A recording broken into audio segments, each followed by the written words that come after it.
이른바 강남 납치 살해 사건의 피의자들이 줄줄이 재판에 넘겨졌습니다. 검찰은 이들을 구속 기소하면서 중형 선고에 최선을 다할 것이라고 밝혔는데요. 자세한 소식 승재현 한국형사법무정책연구원 선임연구위원과 함께 짚어보겠습니다. 어서 오십시오. 네, 안녕하십니까? 네, 안녕하십니까? 네네. 저희가 사건 수사 초기부터 관련 내용 계속 짚어드리고 있는데 수사 결과가 나왔습니다. 네. 충격적인 게 무려 6개월 전부터 아주 치밀하게 계획된 범죄인 것이 밝혀졌고요. 사실 뭐 저희들 제일 처음에 봤을 때 첫 번째 든 일감이 아까 말씀드렸다시피 두 사람이 피해자를 이렇게 데리고 오는 모습이 한치의 주저함도 없었다라고 예. 저번에 앵커께 말씀을 드렸다시피 사실 조금 뭔가 처음부터 그냥 작정하고 했다는 모습이 보였고 그리고 이렇게 뒤에 움직이는 과정 속에서 정말 그 고인에게는 너무 좀 죄송스러운 말씀이지만 그 납치되는 순간에서 얼마 되지 않아서 사망을 했다라는 정황이 분명히 드러났기 때문에 예. 그 두 가지 정황을 살피면 이제 그 수사 이렇게 기록을 많이 본 사람의 입장에서는 이건 분명히 계획성이 존재를 했다라는 게 드러날 수밖에 없는 것이고 오늘 이제 뭐 서울중앙지검에서 밝힌 바와 같이 6개월 전부터 치밀하게 준비를 했고 그 치밀한 준비하는 과정 속에서 블랙박스와 여러 가지 어떤 포렌식을 통해서 당사자들의 의사가 전달됐는 게 보였는가 봐요. 예. 그래서 분명히 그러니까 두 사람 그러니까 뭐 어차피 이게 실명이 밝혀졌기 때문에 실명을 이야기를 해도 될지는 모르겠지만 연지호하고 황대한이라는 두 사람이 이제 어떤 이야기를 듣는가 하면 이경우한테 너희들은 모른다. 이 피해자고 전혀 모르는 사람이니까 너희가 가담해봤자 어차피 이 사건은 실종 사건으로 끝날 수 있을 거야. 어떻게 뭐 검찰에서 밝혔으니까 예. 사건의 내면을 조금 말씀드리면 그래서 이 사람 두 사람을 끌어당겼다는 거예요. 그러니까 이경우의 입장에서는 자기가 현장에 안 나간 이유도 이 사건을 실종 사건이나 미제로 빠뜨리기 위해서 그 두 사람을 끌어당겼고 결국 이 황씨 부부라는 사람도 사실 피코인이라는 어떤 그 피해자의 코인에 투자를 했다가 그 투자 과정 속에서 여러 가지 갑론을박이 있고 그 피해자가 이런 이야기를 했대요. 당신들 때문에 이 피코인이 갑자기 떨어졌기 때문에 문제가 있다라고 해서 투자자들한테 뭐 한 4억 정도의 돈을 또 갈취당하면서 이제 굉장히 사이가 안 좋아진 관계가 되었고 그런 게 이미 과거에 있었던 일이에요. 예. 이게 현재 지금 있는 일이 아니라 한 1, 2년 전부터 있었던 일이기 때문에 그 과정에서 이 피해자를 어떻게 하면 효과적으로 그 돈을 회복할 수 있을까? 지금 이런 돈을 회복할 수 있을까라는 측면에서 납치를 했고 결국 납치를 했지만 나중에 우리가 이야기를 하겠지만 이러한 어떤 금전적 목적의 살인은 전혀 이루어지지 않는 결과를 만들었다는 말씀드리겠습니다. 예. 항상 궁금했던 게 왜 이런 끔찍한 계획 범죄를 벌였을까 저희도 항상 궁금했었는데 그 동기가 결국엔 그러면 코인 투자로 인한 그 손실을 메꾸기 위해서 그 코인 투자 손실로 인해서 비롯된 범죄라는 거잖아요. 지금 그걸 보고 그 사실을 보면서 저도 이렇게 돌아오기 전에 참 마음이 너무 착잡하더라고요. 사람이 돈보다는 우선시할 수가 없는 거잖아요. 사람의 예. 생명이라는 거는 뭐 시청자 여러분께 제가 2번, 3번 말씀드렸지만 전 지구상의 어떠한 가치와 이념보다 훨씬 더 중요한 것인데 모르겠습니다. 대한민국이 자본주의 캐피탈리즘이라서 돈이 아무리 중요해도 그 돈 때문에 대한민국 서울의 한복판에서 그것도 번화가에서 저녁이지만 한 사람을 납치하고 그 납치를 해서 정말 한치의 주저함도 없이 사망에 이르게 하고 이게 수사 결과에 나왔지만 그 사망의 결과에 이르게 하는 것도 마취를 통해서 사망을 하게끔 만들고 그 사이에 비밀번호라든가 여러 가지 계좌번호를 알기 위한 또 하나의 어떤 방법들을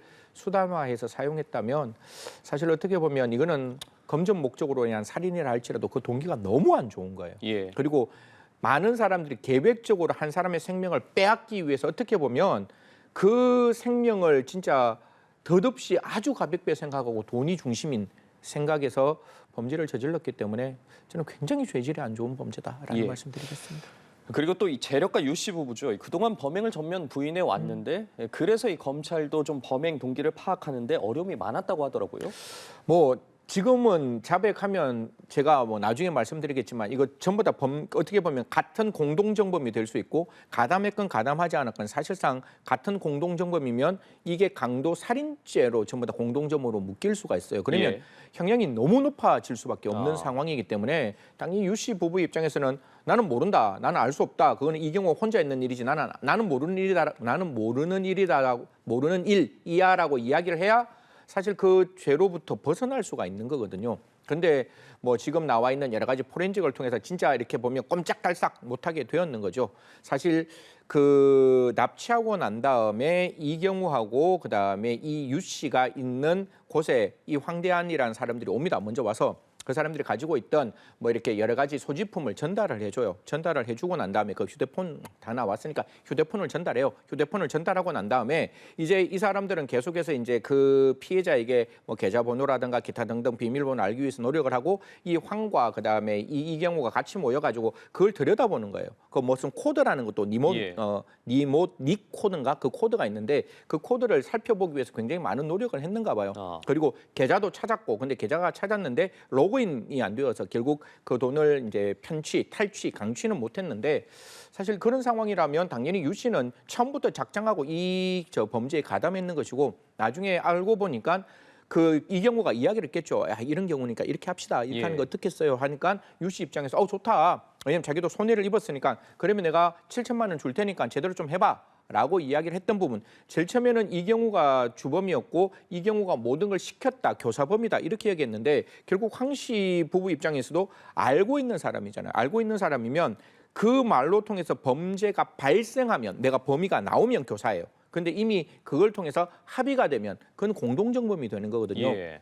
그래서 지금 있는 가담에 있는 모든 사람들은 물론 강도 예비가 한 사람 빠지고 이경우 씨 부인은 빠져가 있는데 가담에 있는 나머지 사람들은 강도 살인죄와 동등한 형태의 범죄가 성립될 수 있지 않을까 그렇게 생각을 합니다. 예.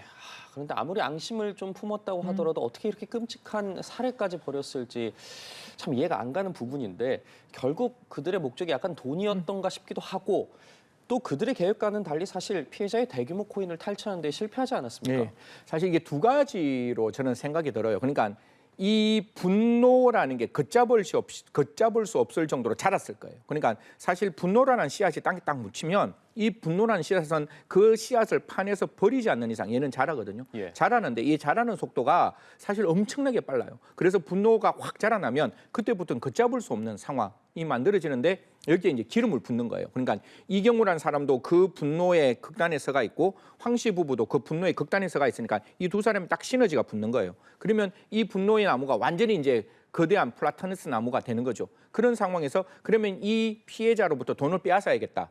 그럼 이경우한테 물어보는 거죠. 어떻게 할래? 라고 하니까 제가 A와 B를 끌어당기겠습니다. 아까 황대한, 그다음에 연지호를 끌어당기겠습니다. 라고 하고 이경우가 전화를 하는 거죠. 아까 말씀드렸다시피 너희는 표시 안 나.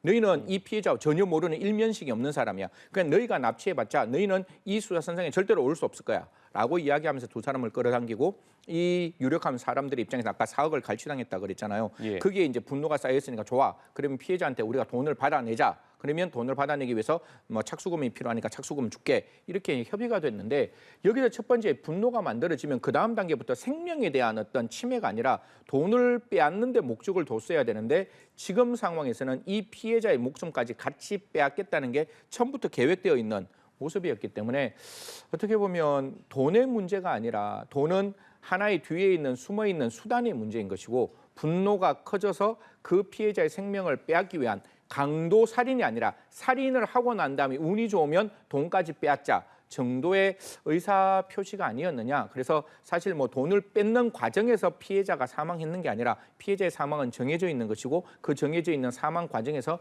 돈을 좀 이렇게 강취하는 게 또 다른 목적이 아니냐. 그래서 제가 아까 말씀드린 겁니다. 이 범죄의 죄질은 진짜 나쁘다는 거죠. 어차피 피해자는 사망할 수밖에 없는 계획적인 그 방법 속에 들어가 있었기 때문에 참 무서운 범죄다라는 말씀드리겠습니다. 예, 피해자 납치하고 살해하는 데 쓰인 게 바로 마취제였지 마취제. 않았습니까? 예.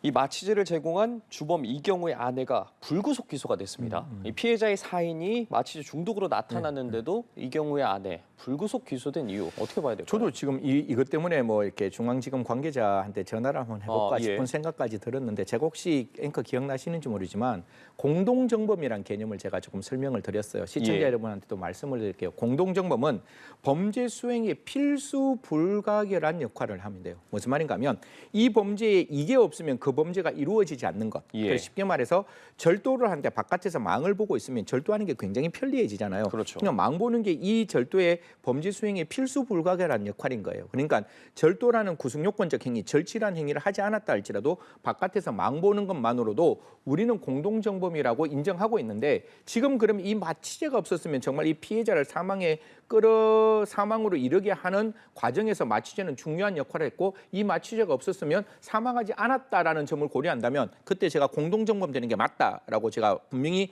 강력하게 말씀드렸는데 기록을 제가 보지를 못해서 지금 나와 있는 거는 아내에 대해서는 불구속 기소했는데 3가지입니다. 죄명이. 그러니까 아내는 사람을 죽인다는 생각을 하지는 못했는 것 같아요. 죄명으로 보면 기소된 죄명으로는 강도 방조가 걸렸는데 이 경우 그렇게 말했겠죠. 이 마취제를 통해서 내가 돈을 좀 빼앗을 거야. 우리가 돈이 뺏겼으니까 이 피의자한테 통해서 내가 돈을 좀 빼앗을 테니까 너 마취제 좀 줄 수 있니? 라고 이야기했고 사실 이 경우의 범죄를 도운다는 생각을 했는가 봐요. 정범의 고의가 없었는가 봐요. 예. 아까 정범의 고의는 그 사람의 범행을 묵인하는 데 지나지 않고 그 사람과 함께 일심동체가 돼서 그 사람의 범행을 나의 범행으로 옮겨내는 거거든요. 그러면 저희 앵커하고 저하고 둘이가 그래 우리 같이 하자 함께 하자 그 범죄 우리 거야 라는 공동체 의식이 있어야 되는데 예. 그 부인의 입장에서는 그러한 방조의 정범의 고의 그냥 남편을 위해서 도운다는 느낌 그 범죄와 함께 더불어 하겠다는 의사는 없었지 않았느냐. 이는 검찰의 수사 기록은 못 봤지만 제가 그 범죄 기록에 나오는 죄명으로 보면 제가 알고 있는 형사법 지식에서는 방조의 고의 중에서 정범 그러니까 내가 공동정범의 고의는 없지 않았느냐. 예. 그래서 강도 방조로 갔고 그다음에 그 향정 훔쳤잖아요. 마약제. 그러니까 그건 절도죄가 되었고 향정을 잘못 사용했으니까 그 향정신 그 관리법 위반으로 해서 한 3가지 정도의 죄명이라고 제가 이제 그 공소 사실을 하는 검사의 브리핑을 듣고 느꼈는데요. 결국은 공동정범이 안 되는 것은 그런 공동정범으로서의 공동가공의 의사가 없었지 않았느냐 그렇게 판단할 수 있다는 말씀드리겠습니다. 예. 이 피해자 7명이 모두 재판에 넘겨졌습니다. 각 어느 수위의 처벌을 받을지도 궁금한데 가장 높은 처벌 수위를 받을 것 같은 인물 누구로 예상하십니까? 그냥 이거는 형사법 전문가가 아니라 그냥 국민의 한 사람으로 먼저 예. 제 감정부터 말하고 법정 최고형 선고해야 되지 않겠습니까? 예. 그 피해자 입장을 한번 시청자 여러분 생각해 보십시오. 집에서 그 끌려 나오는 순간 그리고 그 차에서 느꼈던 공포 그리고 그 마취제를 통해서 내가 사망에 이른다는 그거를 알고 있었던 피해자의 그 아픔을 생각하면 대한민국에는 분명히 강도 살인에는 죄명의 사형, 무기가 들어가 있습니다. 그러면 적어도 사형 내지 무기라는 그 중형이 반드시 저는 선고되어야 한다. 이게 국민이 가지고 있는 법 감정의 문제인 것이고 그러면 법적으로 따지면 당연히 법에는 강도 살인죄 아까 말씀드렸다시피 강도 살인에는 사형 무기가 있으니까요. 그 검사는 거기에 따라서 분명 오늘 그런 말 있잖아요. 법에 상응한 형벌이 주어질 수 있도록 최선을 다하겠다. 이건 엄벌의 문제가 아니라 필벌의 문제이겠죠. 예. 그래서 그 사람을 납치해서 살인하는 것 제가 봤을 때 용납할 수 없는 범죄라는 점에서 굉장히 엄중한 형이 떨어질 것이고 누가 가장 크게 처벌받느냐 이것도 그냥 법적 감정으로 얘기하면 다 똑같이 처벌해야 돼요. 왜냐하면 똑같이 처벌하는 게 그게 공동정범이에요. 형법 30조에는 공동정범은 그 뒤에서 정한형으로 처벌한다. 그러니까 각자가 전부 다 강도살인죄가 되는 거예요. 그러니까 각자 똑같이 처벌할 수 있는데 범죄의 기여에 따라서 좀 달라지겠죠. 그러면 가장 많이 기여했는 사람 누구겠습니까? 그 현장에 가서 그 피해자를 사망에 이르게 했는 사람. 이 사람에는 강도살인, 강도예비, 사체은닉까지 들어가거든요. 그럼 이 부분에 대해서는 두 사람이 직접 살해했으니까 그쪽의 형이 가장 클 것이고 뿐만 아니라 이 경우가 뒤에서 배후 조직으로 모든 걸 장악하고 있잖아요. 그러면 적어도 실행했는 사람과 이 경우는 동등한 형이 나올 것이고 그리고 뒤에서 금전을 제공했다는 것은 모르겠습니다. 이 범죄에 있어서 가장 중요한 어떻게 보면 트리거가 되는 거잖아요. 그 예. 돈이 없었다면 이 범죄가 이루어지지 않을 수가 있었거든요. 그렇게 바라본다면 적어도 황씨 부부까지는 국가가 가지고 있는 법정형 중에 가장 중한 형이 함께 선고되는 게 그게 맞고 그게 형사사법의 정의고 그게 우리 법이 요구하고 있는 형법 30조의 내용이다라는 말씀드리겠습니다. 예, 처벌 수위 지켜봐야 될 것 같고요. 이번 다음 사건도 한번 짚어보도록 하겠습니다. 이 금융당국 이번 주 주식시장에서 갑자기 한가 종목이 속출한 현상의 배경, 이 주가 조작 세력으로 지목을 했습니다. 압수수색도 진행이 됐고 이 과정에서 휴대전화 200대가 압수했다고요. 200대를 압수했다고요.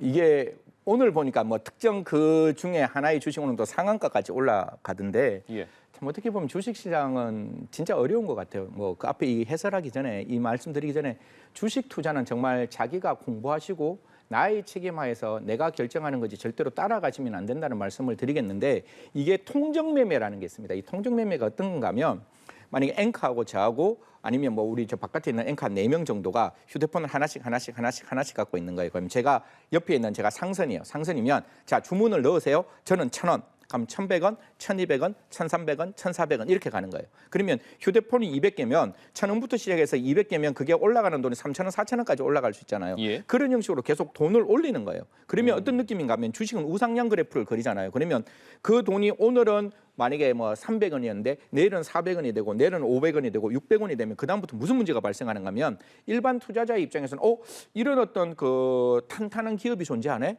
이런 기업이 과연 정말로 이렇게 주식 우상향하는 게 정말 내부에서 정말 제대로 된 어떤 그 기업의 이익이 남기 때문에 그런 거 아니야?라고 생각해서 그때 밴드웨건이라 그러죠. 우리 저 일반 투자자들이 여기에 가담하게 되는 거예요. 그래서 휴대폰 200개라는 거는 분명히 통정 매매를 했는 정황은 분명히 그 휴대폰으로부터 포렌직을 하면 나온다면 이거는 분명히 자본시장법상 시세 조정 행위에 분명히 해당될 수 있는 결정적인 증거가 될 수 있지 않을까. 아직 포렌직은 안 나왔지만 200개를 저 앵커 200개 안 갖고 계시죠 휴대폰. 그렇잖아요. 예. 그럼 200개를 갖고 있었다는 건 저는 제가 봤을 때 분명히 주가 조작의 하나의 어떤 실마리가 될 수 있고 증거가 될 수 있다라는 말씀드리겠습니다. 그런데 이번 사건이 사실 예전의 주가 조작 수법과는 좀 다르지 않습니까? 상당히 긴 기간 동안 또 이루어지기도 했고 혐의 입증이 좀 어려울 것 같다. 이런 일각의 주장도 있거든요. 뭐 정권 합수단 남부에 있는 그 단 부장 제가 봤을 때는 굉장히 탁월한 부장입니다. 분명히 이거 예. 사건 찾아갈 수 있으리라고 저는 확신하고 이게 구렁이 법이라고 해서 옛날에는 이렇게 시세 조정 팡 치고 탁 떨어지고 팡 치고 예. 탁 떨어지고 이렇게 했는데 혹시 도이치모터스 사건 기억나시나요? 예. 그 도이치모터스 사건에 보면